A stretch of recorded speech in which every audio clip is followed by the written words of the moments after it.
Shalom, Israel. Welcome to Shofar Mountain. I am Pastor Joe Fox, and no, I'm not trying to be like a secret agent man or something. I just had my eyes lasered 2 days ago. They're very sensitive. I can't see very well right now, and I need these sunglasses on to protect me. So, there's that. Hey, in this mini teaching, what I would like to discuss with y'all is the concept of head coverings, skirts and dresses, and shorts amongst followers of the way, amongst Israel. It's going to be a little bit controversial. I'll probably have something in here to irritate everyone. It's not my intent to be controversial or to irritate people. I'm just going to lay out some things that probably need to be laid out. So let's get to it, shall we? You know, many of us, when we come to the way of Yeshua, following Jesus, and realize that we're supposed to keep the commandments of God, of the Most High Yah, it's a life-changing thing, and that's a good thing that it is. And then we all try very hard, many of us try very hard in the beginning to learn what the rules are and to follow the rules, right? Go to a, Hebrew, Israelite, Torah observant, Messianic, Netzarim, Hebrew roots, whatever you want to call it, congregation, assembly, meeting, and many times you will see most of the women have their heads covered and they're wearing skirts or dresses. And then the question comes up amongst new people, why? And various answers are given. But we can agree, can we not, that we are to keep Torah. I mean, if you're not on that track, you're probably watching the wrong channel right now. I'm talking to the people who are desiring to keep the commandments of Yah. And the way I tell people is, if it says in the Word to do this thing, I want to do that thing. And if it says in the Word not to do this thing, then I don't want to do that thing, right? Well, let me just lay this out there. Nowhere in Torah is a woman commanded to cover her hair. It's not a commandment. You are not commanded to cover your hair. You're free. Yay! However, because I had a sister contact me, I don't know, a couple months ago and say, is it commanded in Torah that women cover their hair? Because I'm debating this with my husband. And I said, you're not commanded, but you should. What? Why? It's not commanded. You just told me I'm free. Yeah, you are. But let's do the rest of it. We know that Israel, and that's those of us in the faith, whether we are blood-born Israel or grafted in Israel, Romans 11, Israel are called upon to be a set-apart people, right? To be holy. Be ye holy, for I am holy. Be set apart, Kodesh, because I am set apart. We're to be different than the world. You can read it in the New Testament, we're not of the world, we're in the world, not of the world, yada, yada. And so we get that. And so then why do we want to be like the world and everything? In Israel, women covered their hair. How do you know that? Well, there's a test in Numbers 5 for a woman suspected of adultery. You can go there and read it yourself. And when a woman was suspected by her husband of being having committed adultery, he takes her, before the priest, and one of the first things they do is uncover her hair. Right? She was never seen in public with her hair uncovered, and so this puts her in a mildly shameful, scary, awkward position for the test to come, right? And so they uncovered her hair. And so I see, and then, we can read, Paul writes, a woman should not pray with her hair uncovered, her head uncovered, and those kinds of things. It is my belief that in Israel, women did not go out in public with their hair uncovered. In fact, it is my understanding that throughout the world, women until fairly recently, you know, the 50s, 60s, did not go out in public in most cases without their head covered. Look at women going to church in America from the 1700s through the, you know, again, the 1950s. They all wore hats to church, right? Most of the time, women who were properly dressed out and about in public would have some kind of hat or shawl or something on their head. Why is that? I don't know. They probably didn't know, right? They probably just said it's how we dress. And so women did cover their hair.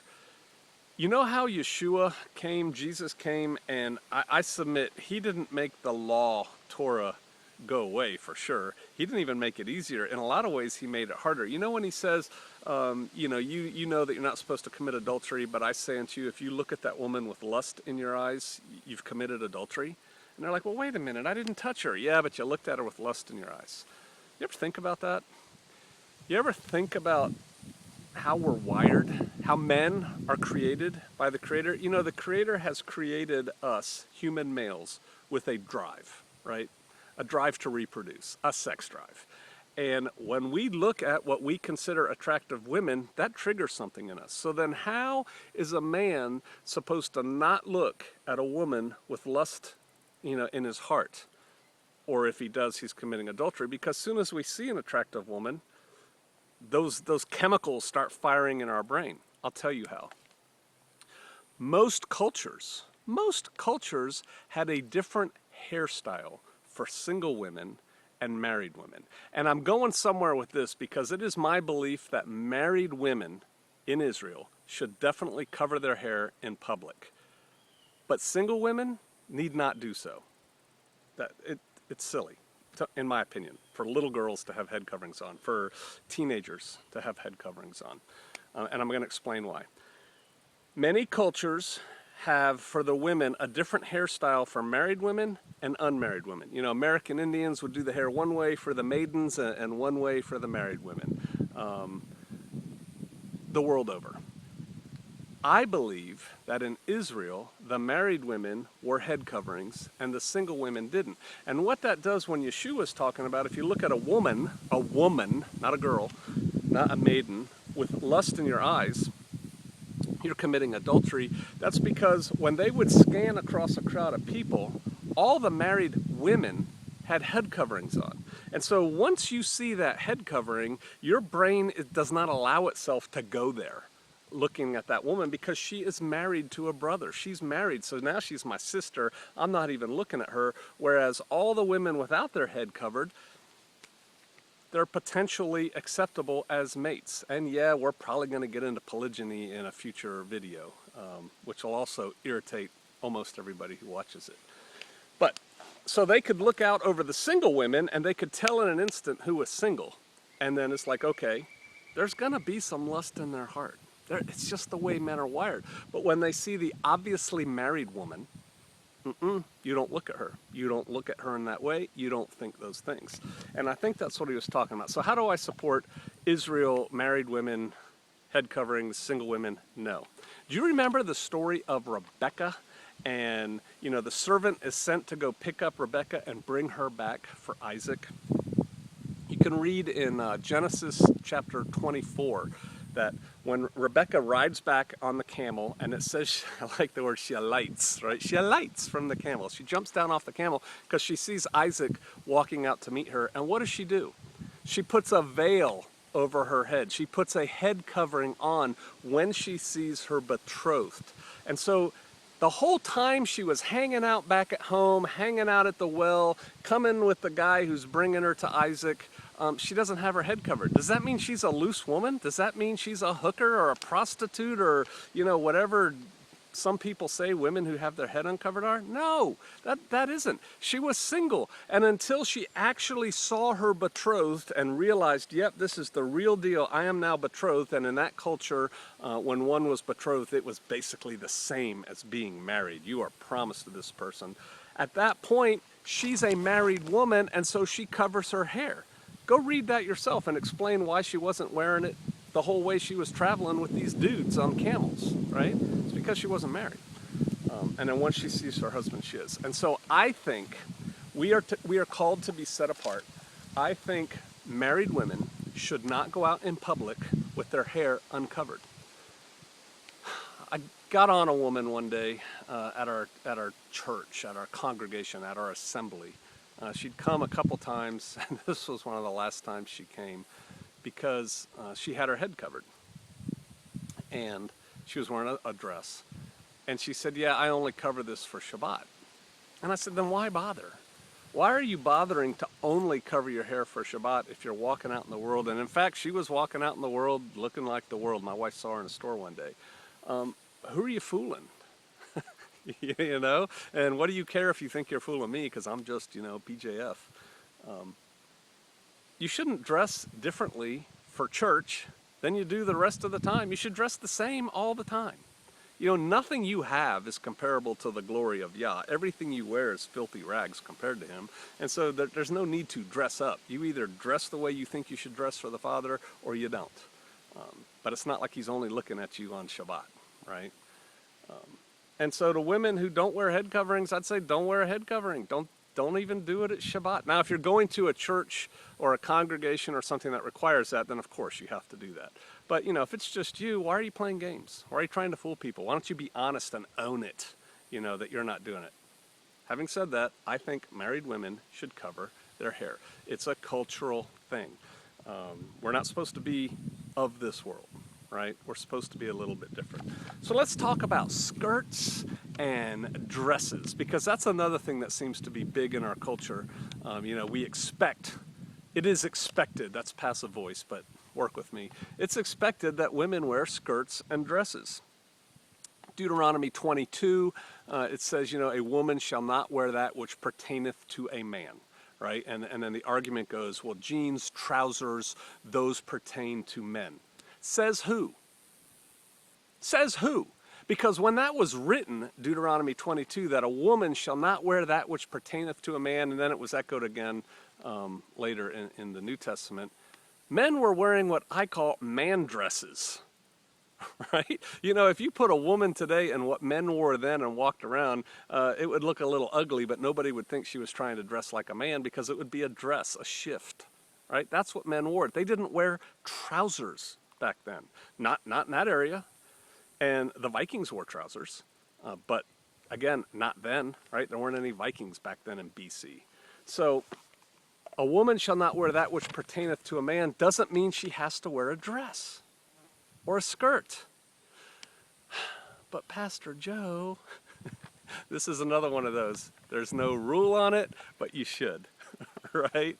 Here's the deal. Picture, I think I said this in a sermon one time, picture the restroom signs. You know how we have signs over restrooms for men and women? And the man sign looks like a dude, and then it has like two legs, right?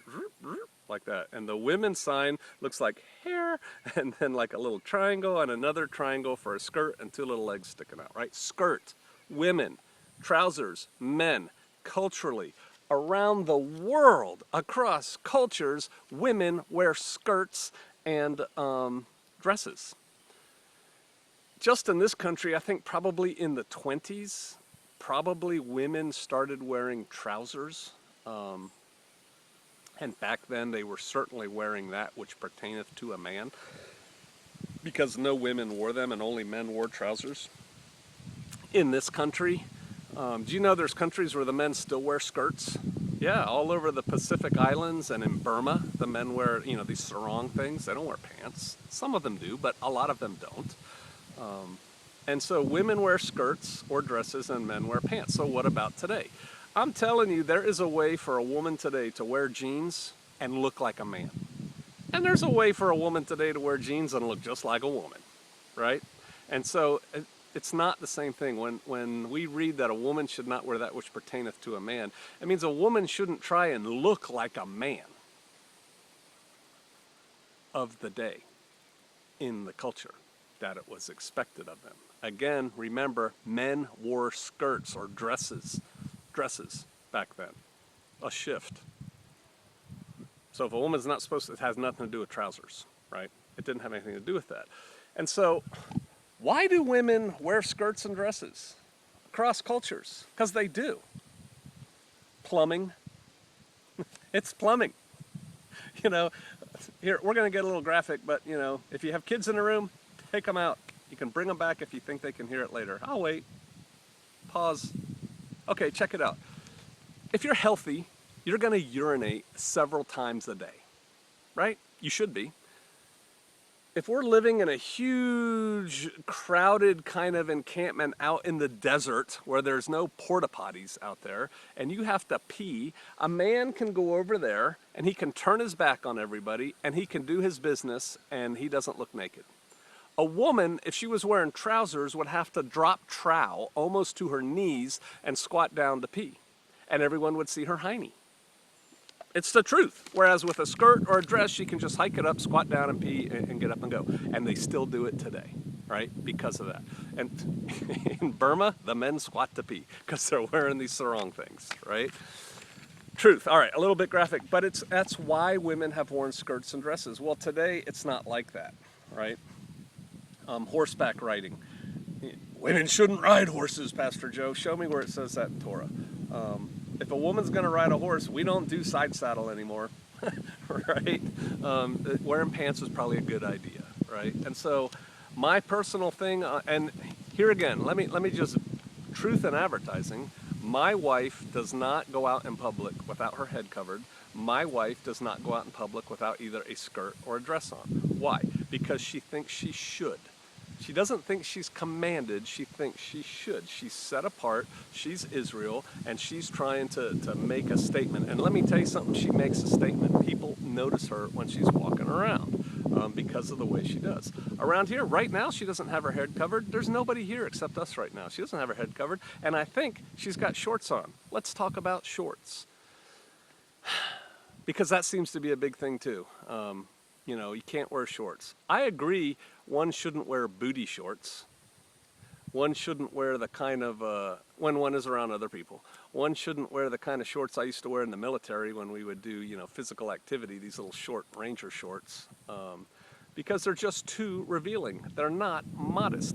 But, you know, if you are wearing, one, man or woman, is wearing baggy shorts that come down to your knees, so the only thing exposed is, you know, from below the knee down, what's the big deal, right? You know, men would gird their loins. Gird their loins means because they're wearing a man dress, and you can't fight and run and kick and do all those things when you're wearing a dress. They would reach down, grab the back part of their dress, pull it up between their legs, and tuck it into their belt, thus making like a pair of big baggy shorts, you know, like the people in India wear. And then they could run. And so at that point, their legs were showing from above the knee down, right? Nobody thought they were being immodest. It's like the exigencies required it, right? And so shorts. I typically don't wear shorts around other people unless I'm doing a physical activity. You know, if I'm running or jogging or lifting or something like that, I'm not going to wear long pants because nobody else is, and I'm not offending anybody. And you know what? My legs aren't that sexy. So, you know, I'm still being modest. I'm not wearing these tight little booty shorts or something. And so that's my feeling on shorts. Probably something you don't want to wear in public around a whole lot of people if you can avoid it. But again, it doesn't say in the word that you're not allowed to wear shorts. And so head coverings, dresses, and shorts. Again, I do not think that little girls and single women should cover their hair. I actually don't think they should cover their hair. I think when brothers are standing around, they should be able to see at a glance who are the available women, those unmarried women, and see at a glance who are the married women. And as soon as you see that head covering, it's like off limits, buddy, not even looking at her, because that gets to adultery. And like Yeshua said, if you even look at her with lust in your eyes, you've committed adultery. And so we have to have a signal that turns that off in our head. And again, many cultures did that by changing the hairstyle once a woman was married. So there's my thoughts on that. I'm sure there was something there to irritate lots of you.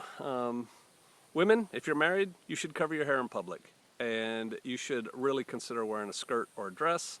And single women, nope. And shorts, when they're needed, go for it. That's my view from Shofar Mountain. Yes, we're going to address what men wear. Yes, I am going to get to polygyny one of these days. And there you go.